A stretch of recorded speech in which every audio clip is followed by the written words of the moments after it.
So that's the dipper arm back together with the thumb. I think that looks pretty smart, to be fair. I just need to make up a couple of hoses on quick couplers to go onto here, because obviously we're going to have a hammer on it as well, so we need to disconnect them and move them out the way. So yeah, it's looking good, taking shape. I've greased it. I just need to do a level check, and then we'll fetch the hammer in and get some pipes made up for that. Right, just done with putting these couplings on to put these pipes on. Thinking I'm going to need somewhere to kind of, if they're using the hammer, these pipes are going to be dangling around all over the parish. So I'm thinking I could do with making some sort of holder for them to go into.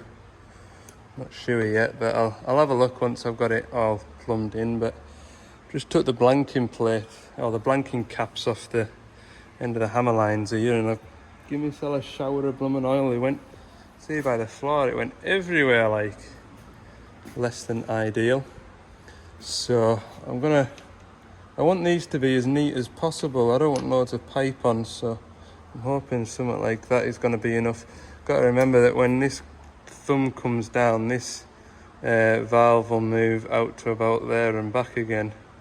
So I do need a bit of length on the pipes. I'm just worried that, especially this one, I've not given it enough length. So we'll see. The only way to find out is to try it. Right, I've got it started and running. Pipes are on. I think that's maybe a bit too much of a twist, we'll see, but I'll give it a go. So the auxiliary pedal, you haven't got, there is an option to get thumb wheels on these diggers, but this is the more basic version. So we've got a foot pedal here. Press the foot pedal down, thumb comes down. Press the foot pedal up, thumb goes up. Grand. So yeah, next I will go and fetch the hammer in. We'll build up the hammer and get it plumbed in, and we'll have to see where these pipes are going to sit. I just rock that. That should release the pressure on these. Yeah, pull them off. See where I can get this to sit. Where's that? You've got a little ball bearing on these that you've got to line up with that gap. There we go. Yeah, I'm going to need somewhere for these to sit. Either that or they're going to have to take the thumb off, and the thumb isn't really a quick detached job. You need 13mm spanner, a 13mm socket, and bray the pins out. So I could do with like a little holster of some description. Something to think about. I've been having a bit of a think, and I just can't come to a conclusion as to how I'm gonna keep these pipes out the way if they're gonna use the hammer. It's just difficult. If it was in there like that, you wouldn't be able to get your other coupling on. If it was over here like that, that'd be okay. Because like what you'd want to do is just get a couple of another male and another female, weld it to a bit of flat plate and just click it in, and click this side in, click. But you know, if they're decent bit of money, like, and nobody's asked us to do it. It's just me trying to sort of make a nice job, you know. I mean, the cheapest solution is just a bag of cable ties in the van and just in the cab of the digger there, and just cable tie it up out the way when you're not using it. I mean, chances are the thumb will be used more than the hammer will be. I know what I want to do, but I've got a feeling if the salesman sees excessive time, he'll want to know where the excessive time's gone, and then he'll say, oh, what's those extra bits? And before you know it, I'm in big trouble. Alright, so here's my hammer. Don't know what all to tell you about. We've sent a few of these hard life hammers out, and they seem to have been alright. But yeah, I've got a saddle to put on here, got the pipes to put on. I have a feeling the pipes will be too long, and I'll probably need to cut 7 or 8 inches off and re-end them. It even comes with a wild toolbox here, look. And here you've got bits and pieces that you'll need to re-gas it. There. And even comes with a gas bottle. I'm pretty sure they come gassed up, like. I hope I don't have to gas it, because I wouldn't have the foggiest what I'm doing. But it even comes with a punch for putting a new chisel in. Comes with 2 new chisels.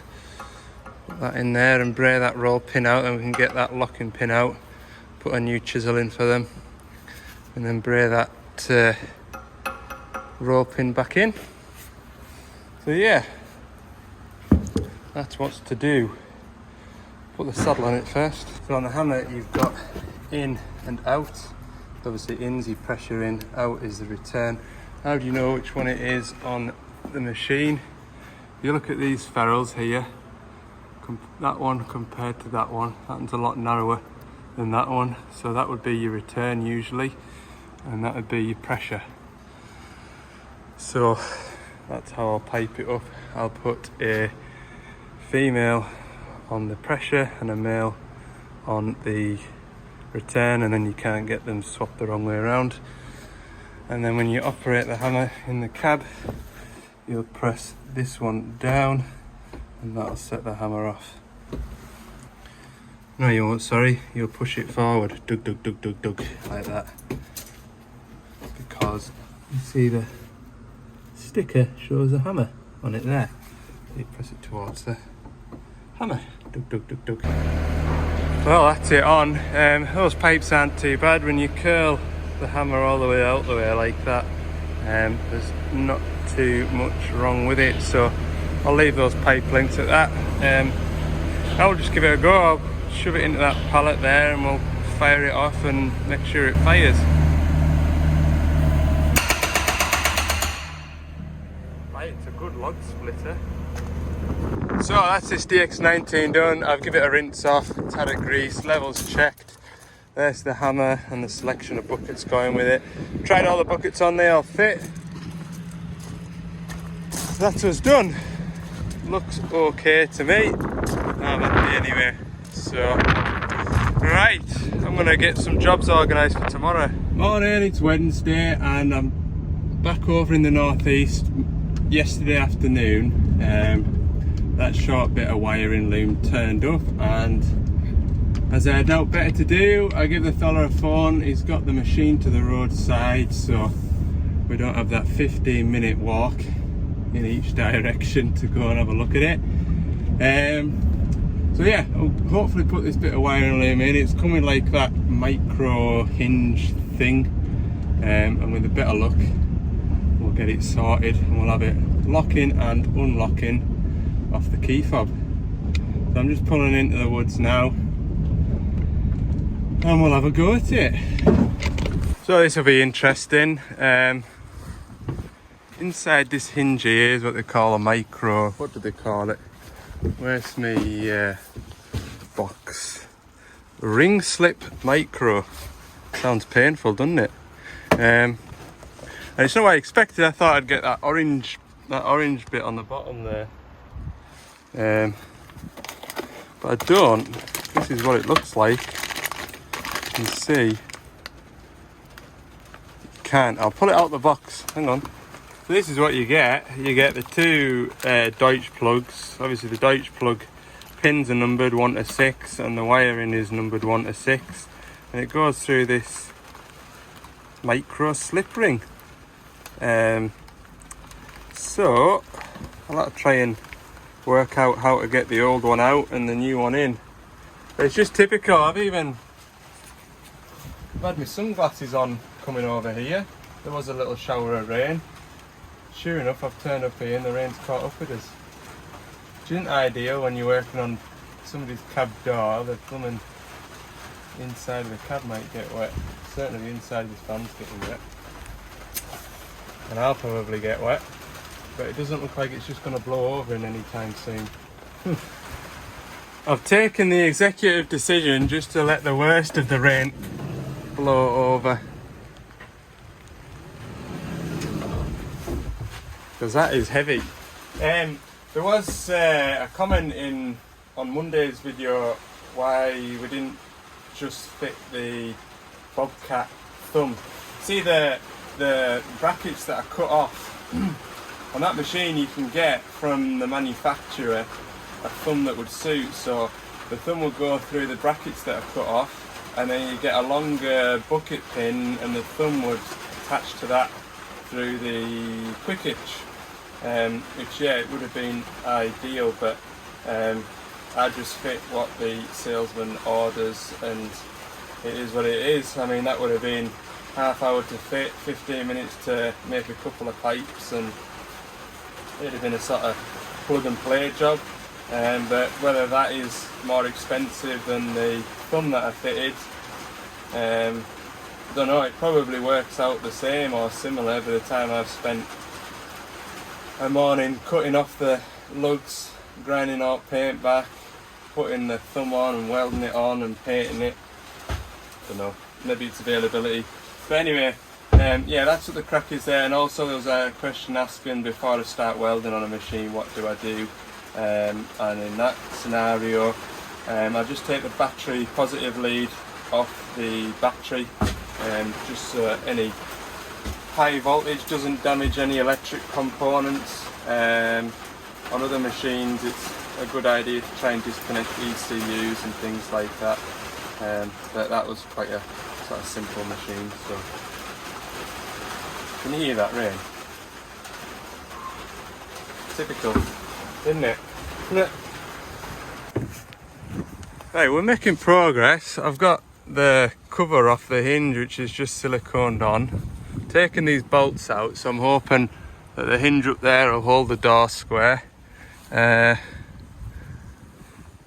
see what happens now. What I wonder is if I pull this flap away, this will just drop out and fall to pieces, and we'll see.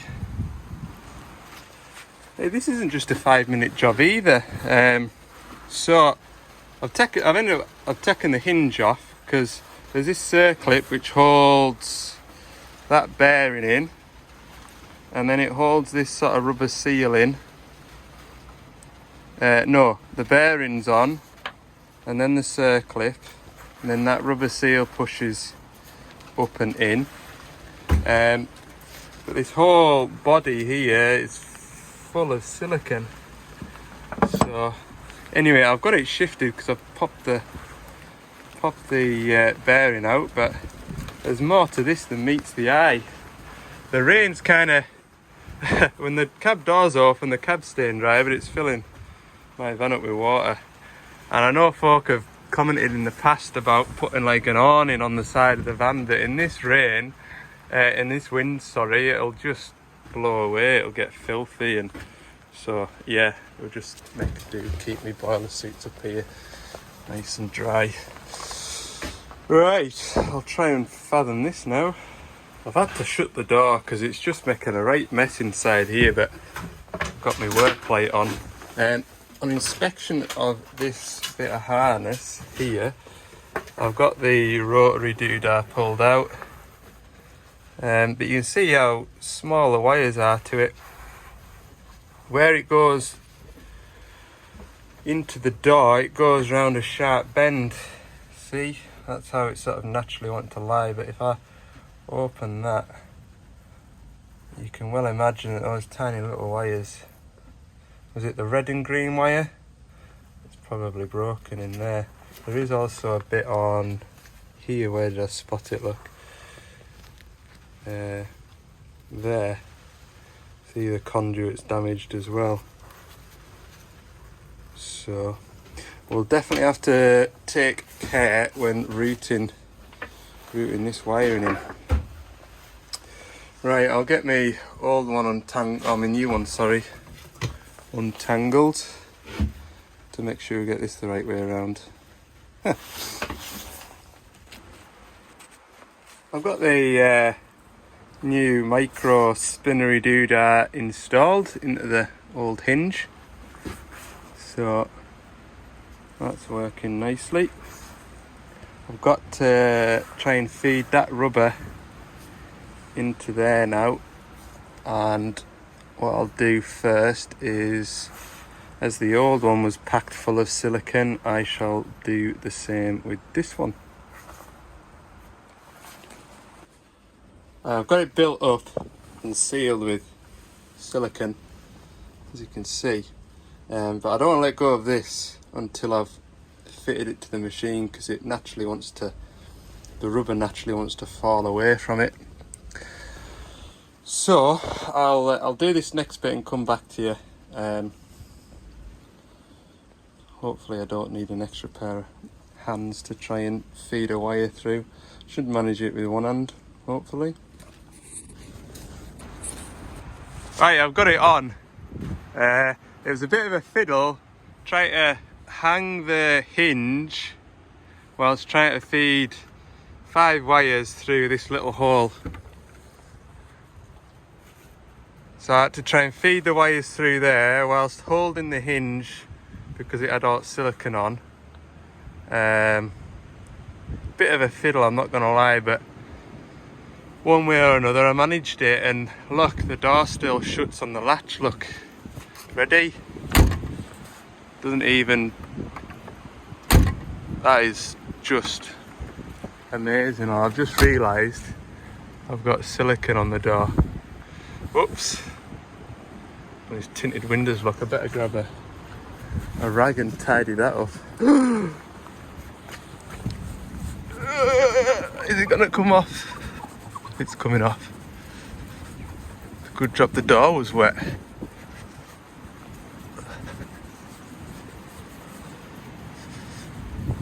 There we go. I think that looks okay. Still a bit there, look. Shouldn't have, I bet if I turn that light off, I won't be able to spot it. Anyway, right, we'll put these plugs back together. In here should be straightforward enough. Got this door swinging away. Right, I have got the wiring and the plugs all plugged together. So we'll lock it. Well, I heard something. It's locked. Right, now then, let's see if it'll unlock. Hey, it did something. Sorted. Unbelievable scenes. Well, I don't know how many of them micro turny doodahs I'll fit in my life, but wasn't as bad as I expected anyway, we'll put it that way. Right, I need to make sure when I'm wrapping this wiring up that I leave plenty of slack. Hold on, you're gonna end up upside down here, but in there I need to make sure there's plenty of slack that way so it's not rubbing, and then make sure when it comes out of here that it's not gonna rub and catch anything either. Whew. Good, happy days. It's nice when you fix something, especially when it's a fault that you've never came across before. Yeah, I'll certainly know what to look for if and when there's a next time. Happy days. Let's put this fella's digger back together and he can go and do some work. So last job, I left the new fobs with the machine before I left last time, so I've still got the 2 original fobs. I will reprogram them to this machine, and I'll have the new fobs back, and like I say, we'll just put them on the shelf, because no doubt somebody somewhere will lose one or track over one or drop one in a puddle and they'll stop working. So it'd be quite handy, to be fair, to have a couple on the shelf. So I'll reprogram these 2 original keys now. That's in my way back to work. I only opened this door to chuck my laptop in, and that rain should have come down quickly. Oh goodness me. So it's 12:30. I'm going to sit and have my lunch for a change, and then head back head back over to the other side of the country towards Carlisle and get packed for the day tomorrow and sort some other bits and pieces out. I've got a couple of jobs to do, but I'm not going to tell you because it leaves it as a cliffhanger, doesn't it? It does. Gosh, everything's just... It's not warm out there either. I had them on the way here. They can go back in the little cubby hole. There he goes, back to work. I tell you what I've not seen before, that light bar above him, look. That looks smart. I do like that. Anyway, that's him my way back to work with his central locking working.